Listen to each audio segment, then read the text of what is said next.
ariko mu mafaranga yacu twese harimo agenda kubera amarangamutima.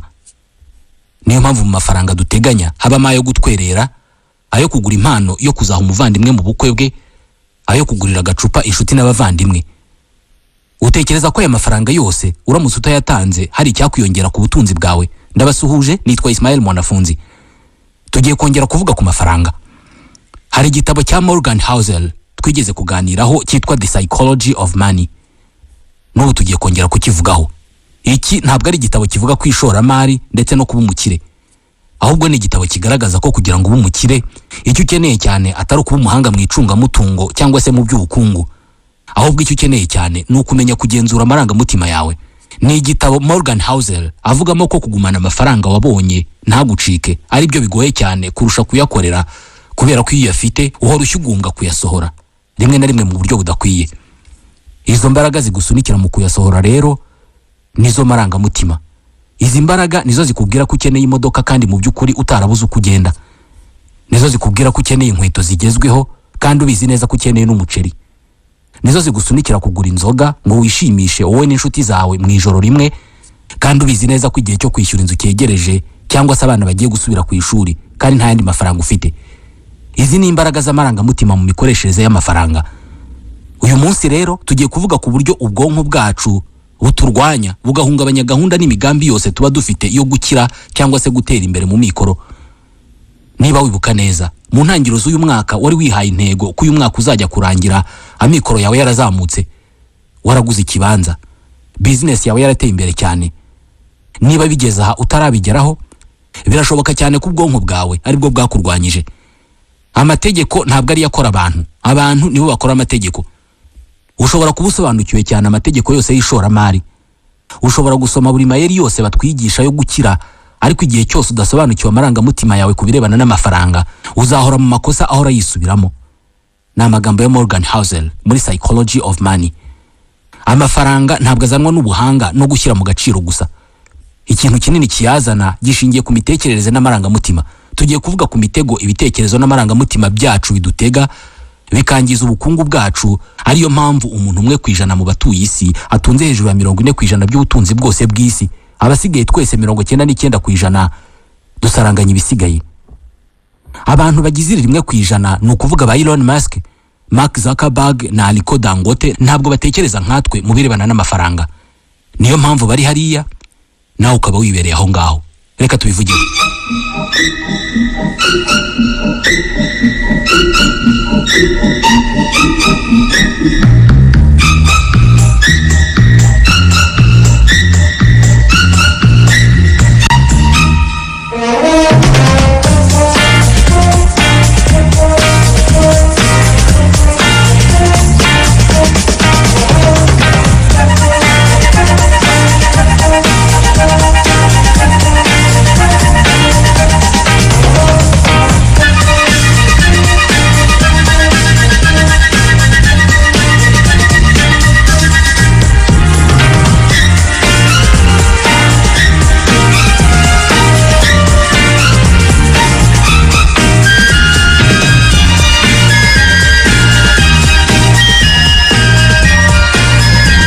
Nawe iyo ubonye amafaranga menshi niyo yaba ari umushahara wawe, ugira ibyishimo bituma wumva ushaka ibintu utari gushaka mu minsi 2 mbere yo kuyabona.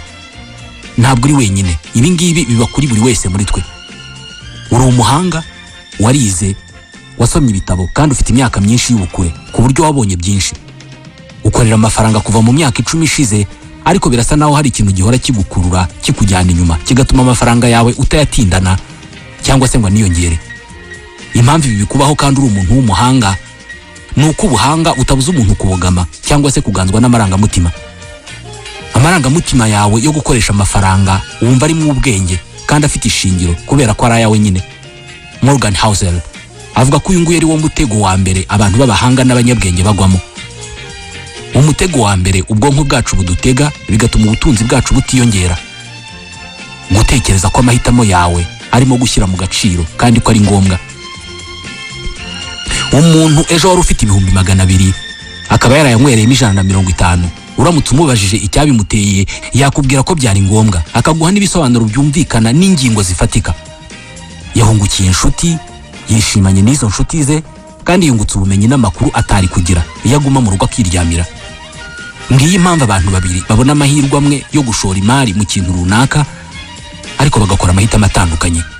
Buri wese amarangamutima ye abwira ubwenge bwe ko amahitamo agiye gukora ariyo meza.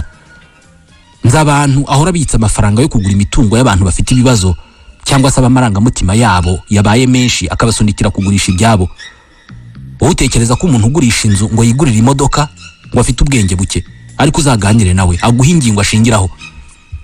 Yaba ugura cyangwa se ugurisha nta numwe muri bo uri mu buyobe, ahubwo barimo gukina imikino itandukanye. Nkuko Morgan Housel abivuga, abantu bakoresha amafaranga ibintu by'ubusazi ariko nta numwe muri bo w'umusazi. Buri wese muri twe afite inkuru igena uburyo abona cyangwa se uburyo afata amafaranga. Umucuruzi wahombye ibyo yari afite byose mu gihe cya COVID-19 ashobora kutazongera gushora imari, ndetse ntashaka no kongera kwitwa umucuruzi ukundi. Ni kimwe n'uko umuntu waranguye udupfukamunwa na hand sanitizer COVID igitangira bikarangira bimubereye business, uyu nguyu ashobora kuba yarahise agira umuco wo gushora amafaranga mu bintu abandi bantu bose batinya. Ni kimwe n'umuntu winjiye muri ibi bintu byo kugura no kugurisha amafaranga y'ikoranabuhanga yayandi bita cryptomone, akaba yarabyinjiyemo mu 2017. Uyu ashobora kuba yizera ko gutakaza agaciro no kwiyongera kwako by'ifaranga ari ibintu bisanzwe. Ni isi imwe ariko mu bihe bitandukanye. Uzasoma ibitabo unumva amakuru ku ihanuka ry'ubukungu ryo mu 2008. Ibi rwose uzabisobanukirwa neza akantu ku kandi, umenye uburyo twisanze muri biriya bibazo, ariko ntabwo uzigera wumva ububabare bw'ibikomere ku marangamutima y'ababaye muri biriya bihe. Uyu munsi bakaba bashya ubwoba buri uko bumvise ngo imigabane ku isoko yatangiye kumanuka. Ni kimwe n'uko niba uri impuguke mu by'ubukungu uzamenya ingaruka COVID-19 yagize ku bukungu bw'igihugu. Uzasobanurira abantu ukoresheje imibare uburyo ibyo twinjizaga byagabanutse, uburyo twahagaritse kohereza ibicuruzwa ku isoko ryo mu mahanga, ariko ntabwo uzigera wiyumva nk'umuntu wahatakarije akazi kugera n'ubu akaba atarongera kubona kandi. Uyu iyo yumvise ijambo icyorezo mu makuru ashya ubwoba. Ngiyi impamvu abantu babiri batandukanye bashobora gufata imyanzuro itandukanye ku kintu kimwe gishobora kwinjiza amafaranga kandi bose bakaba bari mu kuri. Umva inama Morgan Housel atanga kuri ibi. Tekereza kuri iki kintu. Amateka ufitanye n'amafaranga ni akantu gato cyane katanagaragara ugereranije n'ibintu birimo kuba ku isi kano kanya. Ni nko kuba uri mu kibalo gifunze hose ariko cyaremwe n'amateka yawe, ariko icyo kibalo ukacyemerera ko kigena 100% uko ubona isi. Nyamara hirya gato yacyo hari andi makuru menshi y'ubukungu, hari andi mahirwe menshi utigeze umenya. Umutego wa kabiri dutegwa n'ubwonko bwacu bikatubuza gutera imbere. Utekereza ko ibintu byose birebana n'amafaranga yawe ubigenzura cyangwa se kubifiteho amakuru ahagije. Kubera iki hari abantu bakira kandi badakoresheje ingufu nyinshi mu gihe abandi benshi bakora uko bashoboye kose ariko ntibazamuke? Dukunda kuvuga ko insinzi cyangwa se inyungu ikorerwa hanyuma igihombo kigaturuka ku makosa cyangwa se umuntu akaba yarakikururiye. Gusa amafaranga ntabwo ari uko akora. Nkuko Morgan Housel yabyanditse, nta kintu cyiza cyane cyangwa se kibi cyane nkuko kigaragara. Inyuma ya buri nkuru yo kunguka cyangwa se yo guhomba haba hari uruhurirane rw'umurava, amahirwe no gutinyuka gukora ibyo benshi batinya, gufata risk niko babyita. Inshuro nyinshi twibagirwa ububasha bw'ibi bintu bitatu: umurava, amahirwe no gutinyuka. Ufashe nk'urugero rwa Bill Gates, ntabwo kuba umuhanga ari byo byamukijije, ahubwo kumenya gutera imibare akareba aho ibintu byerekeza, kugira ikinyabupfura no kugira amayeri nibyo byamukijije. Icyo benshi twibagirwa cyangwa se tudatekerezaho nuko mu ntangiriro z'imyaka y'1970 Gates yagize umugisha wo kujya kwiga muri rimwe mu mashuri make cyane muri Amerika yose ryari rifite mudasobwa. Ni mu gihe mudasobwa yari imboneka rimwe, ihenze kandi nta hantu henshi wapfaga kuyibona. Ayo mahirwe mato cyane yabonye yayakoresheje neza, yiga ibirebana na mudasobwa byose mbere yuko abantu benshi kuri iyi si banumva ijambo ordinateur ku nshuro yabo ya mbere. Yagize amahirwe ashobora kuboneka rimwe mu nshuro miliyoni. Yize mudasobwa birangira ashinze ikigo gikora gahunda za mudasobwa na mudasobwa ubwazo, Microsoft, birangira abaye umukire wa mbere ku isi. Gates umugereranije n'inshuti ye magara bakuranye, Kent Evans, uhita wumva inkuru itandukanye yanakuriza. Uyu nawe yari umuhanga nka Bill Gates, nawe yakundaga mudasobwa cyane kandi akayumva bitarabaho. Nyamara yapfuye afite imyaka 17 ataranarangiza amashuri yisumbuye, azira impanuka ubwo yari arimo kurira umusozi, ibi bya siporo. Ibi byo ni ibyago bimwe muri miliyoni.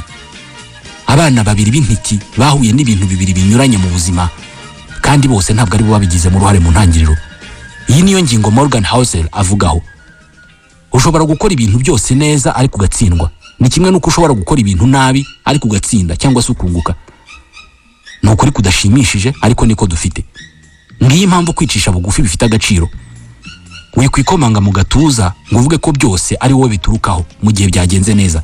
Ikindi kandi wikwishinja wenyine mu gihe byanze. Ikindi ntucira abandi imanza mu buryo bwihuse mu gihe utazi amakuru yose. Ibi binasobanuye ko ari ngombwa cyane kwitonda mbere yo gusingiza abantu cyangwa se kubavuga ibigwi uvuga ko ari ibitangaza. Ni na ngombwa kandi kwitonda mbere yo guhitamo umuntu wo gukopera. Uko ubukire buba ari bwinshi niko buba bwarabonetse mu nzira wowe utanyuramo ngo bikunde. Birashoboka ko icyabagize abakire cyaturutse ku mahirwe cyangwa se gutinyuka gukora ibyo wowe utashobora. Umutego wa gatatu utuzitira mu by'ubukungu. Twizera inkuru aho kwizera ukuri kw'ibintu. Benshi dushobora kwizera inkuru y'umuntu ukora imigati watomboye miliyoni 200 z'amadolari mu mikino y'amahirwe, betting. Ucyumviye inkuru uhita wumva kugura itike yo gutega cyangwa se guhita usheta, uhita wumva ko ari igitekerezo cy'abahanga. Niyo mpamvu kompanyi zikora ibyo gutega zikunda kwamamaza inkuru z'abatomboye. Iyo wumvise wariye amafaranga cyangwa se watsindiye amafaranga ubyitaho cyane, bikakuzura umutwe nawe ukumva ushaka gusheta. Nyamara ntabwo utekereza ku bandi bantu 1,300,000 bashese bakaribwa, uwo nguwo umwe akaba ari urya. Ibi nibyo byitwa kwizera inkuru kurusha kuri kw'ibintu. Inkuru y'umuntu washese ibiceri 200 akarya 3,000,000 ni inkuru iryoheye amatwi cyane. Rero turayizera.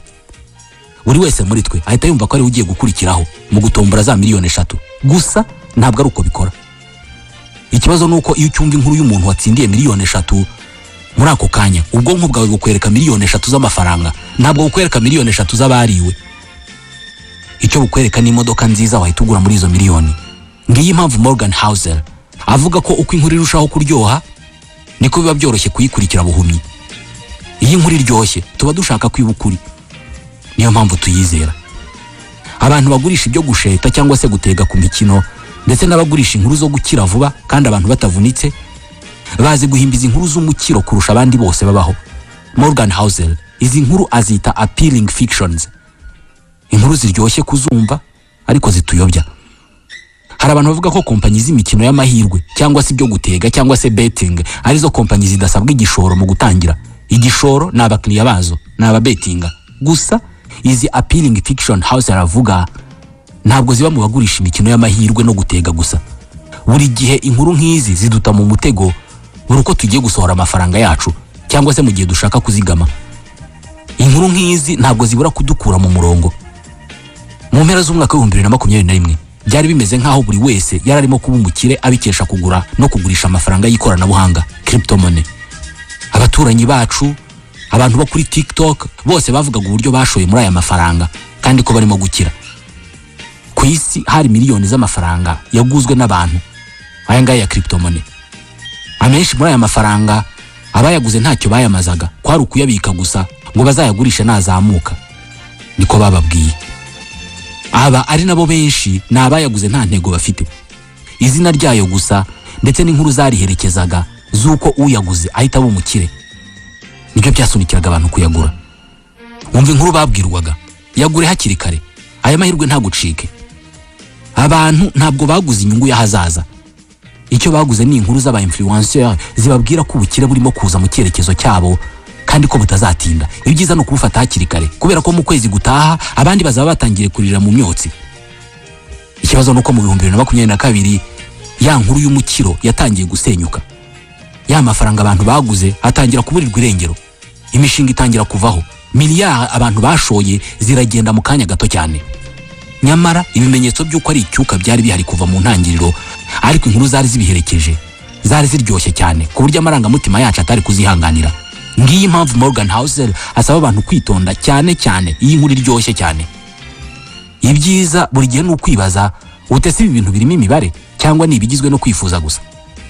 Ese mbyizeye kubera ko ari byo cyangwa nuko nshaka ko biba byo?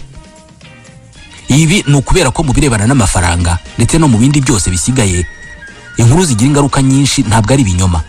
ahubwo ni ukuri kutuzuye ariko kuryoshye cyane, ntitukwibazaho ibibazo. Umutego wa kane, utekereza ko ushobora gukora byose. Iyo dushaka gutera imbere dukora imigambi nk'imashini, ariko nyamara turi abantu. Imashini ntabwo zikuka umutima iyo ibibazo bije, nta nubwo zigereranya hagati yazo, ariko twebwe ibyo turabikora. Ujya uhangayika bikabije kandi ujya ushidikanya. Niba plan cyangwa se umugambi uri mutegura udateganyamo ko hari igihe ibingibi bizakubaho, uwo mugambi ntabwo uzamara igihe kirekire, ntabwo uzarokoka ubuzima bwa nyabwo. Niyo mpamvu Morgan Housel avuga ati kugerageza gushyira mu gaciro biruta kure cyane gushyiramo ubwenge, kubera ko gushyira mu gaciro biraramba, kandi kuramba nibyo byubaka ubukire mu gihe kirekire. Nko mu ishoramari, business yateguranywe gushyira mu gaciro, ugategura ko hari igihe bitanagenda neza, bituma iyo bitagenze neza udahungabana cyane, bituma wowe ukomeza urugendo mu gihe abandi bose barimo guta umutwe. Ufashe nk'urugero ku isoko ry'imari n'imigabane, uhereye mu mateka bivugwa ko ubu bucuruzi buzana inyungu ya 68% y'igishoro mu mwaka umwe, 88% mu myaka 10, ubundi bikazazana inyungu 100% mu myaka 20. Iyi ni inyungu ibonwa n'umuntu ubasha kumara iyi myaka yose akiri muri iyi business. Iki ni nacyo gice kigoye. Ushobora gutekereza ubucuruzi ukabutegura neza ukoresheje imibare, ukabona ko buzagenda, ariko ugitangira ugahita utangira guhomba. Ese wabugumamo cyangwa watangira guhindura imikorere ukaba wanabivamo? Bitekerezwa ko ikibazo gikomeye cyane mu by'amafaranga atari ukubura ubumenyi, ahubwo ni ukudashobora guhangana n'amarangamutima yawe. Kuri iki kintu Morgan Housel aragira ati ntabwo uhomba amafaranga kubera kuri injiji, uyahomba kubera ko isi yuzuye urusaku, hanyuma amarangamutima yawe agahitamo kurutega amatwi. Kugeza igihe uzamenyera ko amarangamutima yawe ari yarimo kugenzura byose, uzakomeza kwitiranya ibintu usunikirwa gukora nayo, ubyitiranye n'ingamba z'ubuhanga. Umutego wa gatanu, wiruka ku bintu birenze ibyo ukeneye. Hari abantu benshi bashyira ubukungu bwabo mu kaga kubera kwirukira byinshi, icyubahiro, gukundwa n'abantu cyangwa se kuvugwa neza.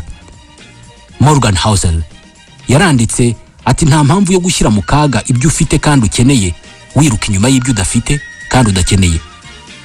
Hanyuma kubera icyo abantu batunze byinshi bemera gushyira mu kaga ibyo batunze byose bashaka kongera. Reka dufate urugero rwa Sam Bankman-Fried. Mu mwaka wa 2021 yari afite imyaka 29 y'amavuko.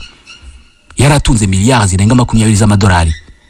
Kompanyi ye ya FTX icyo gihe yari iya kabiri ku isi muri kompanyi zikomeye ku isi yose mu kuvunja amafaranga yo mu ikoranabuhanga. Itangazamakuru ryari ryaratangiye kumwita Warren Buffett w'ahazaza. Abanyapolitike bari basigaye bamusoma ku kiganza. Ibyamamare byinshi byari bimushyigikiye.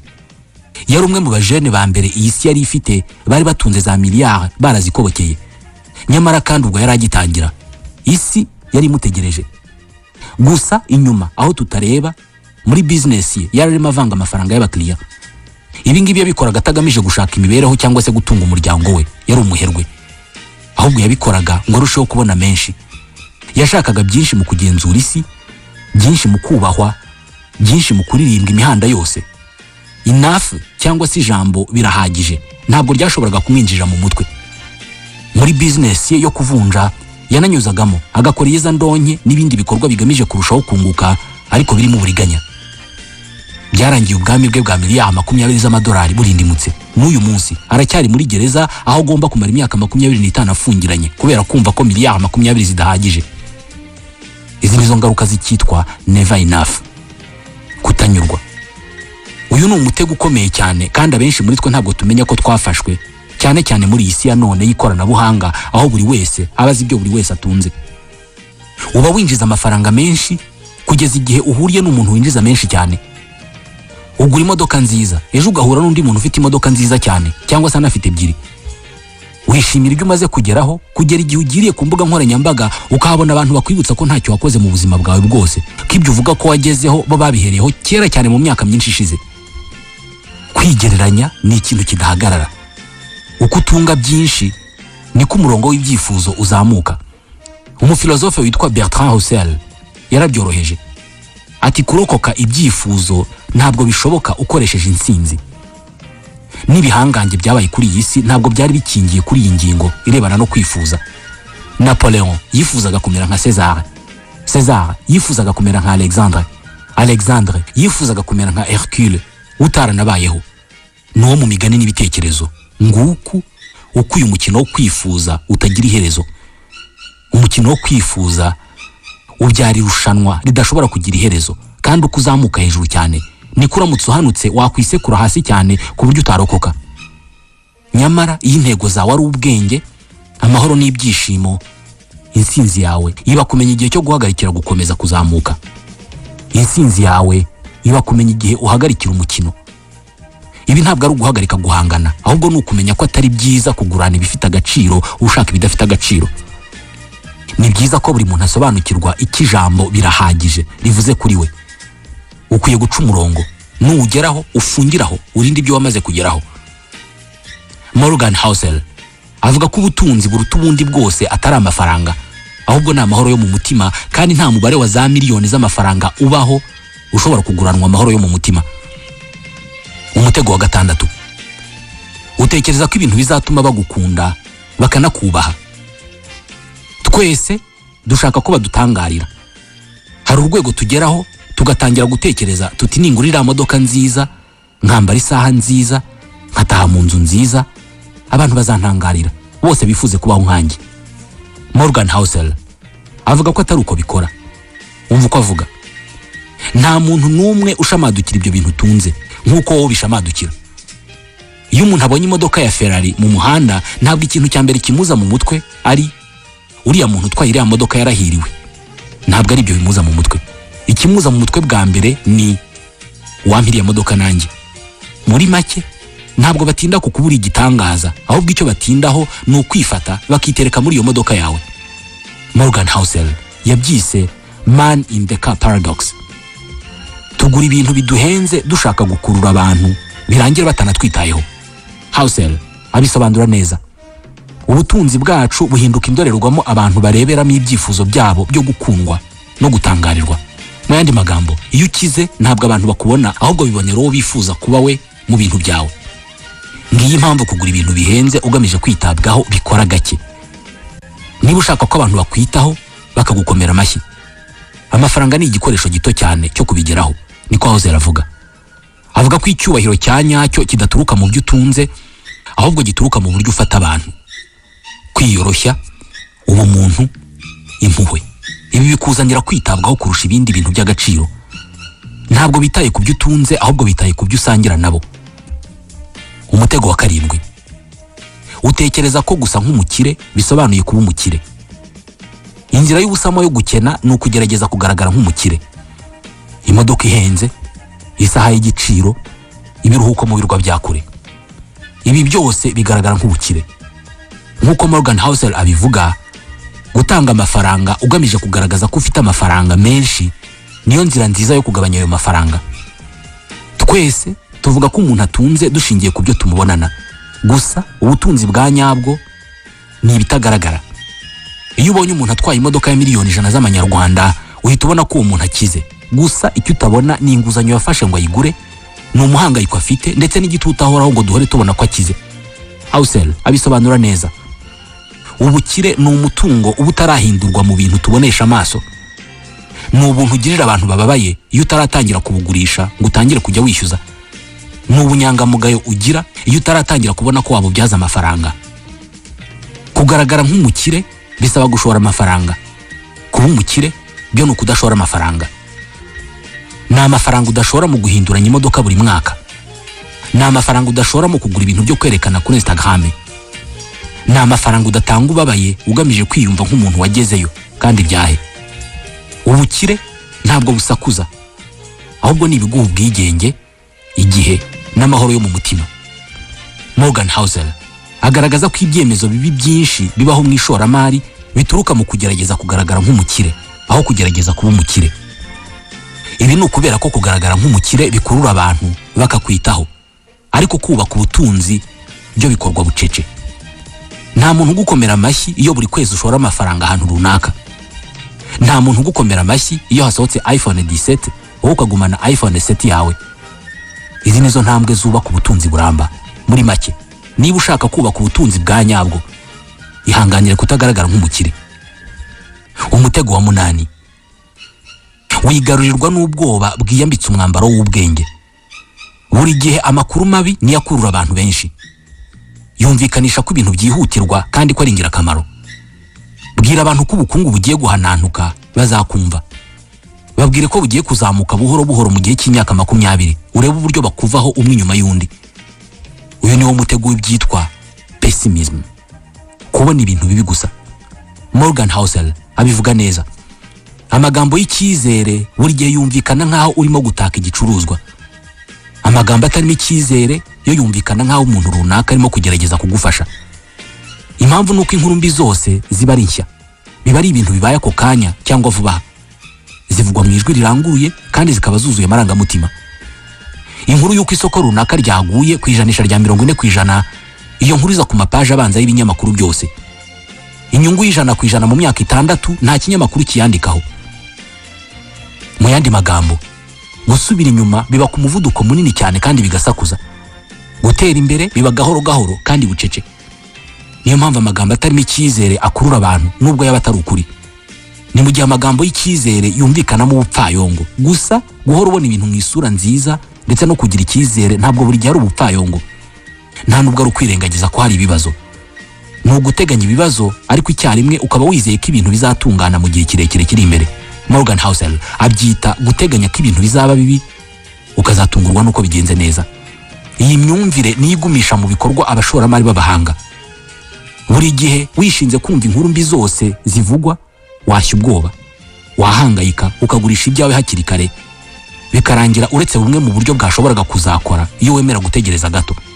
Teknike yo gukoresha ni imwe nikoreshwa na za kamera yitwa zoom out. Reba imbere mu binyacumi by'imyaka apana iminsi. Uko niko bamwe bamenya ko hazaza ari heza. Ubwo tuvuze iby'ahazaza, reka ikiganiro nk'iki nanone tuzagikomeza ubutaha. Nitwa Ismael Mwanafunzi, ndabashimiye.